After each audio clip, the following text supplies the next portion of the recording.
Gusto mo bang makakita ng mala New Zealand na tanawin nang hindi na kailangang lumayo sa bansa?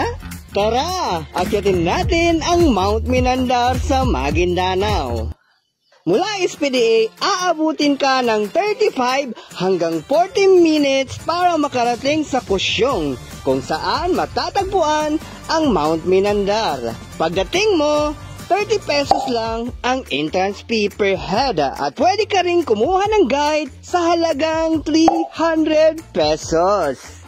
Humanda ka sa pag-akyat dahil aabutin ng kulang-kulang 1 oras para marating ang tuktok. Depende sa bilis ng iyong paglalakad. Hinga ng malalim at i-enjoy ang bawat hakbang.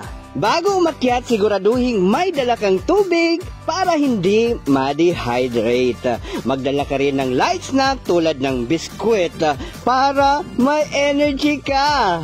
Mainit sa tuktok kaya magsuot ng sombrero o anumang pananggalang sa init. Pagdating mo sa tuktok, siguradong mapapawaw ka.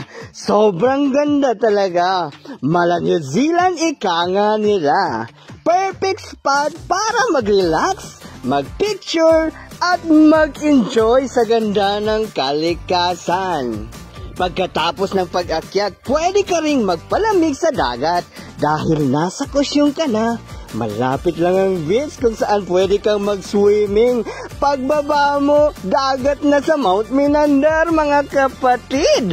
Kaya ano pang hinihintay mo? Planuhin na ang iyong trip sa Mount Minandar. Bisitahin ng Dato, Odin, Singswat, Maguindanao del Norte at tuklasin ang ganda ng ating region, ng ating bansa.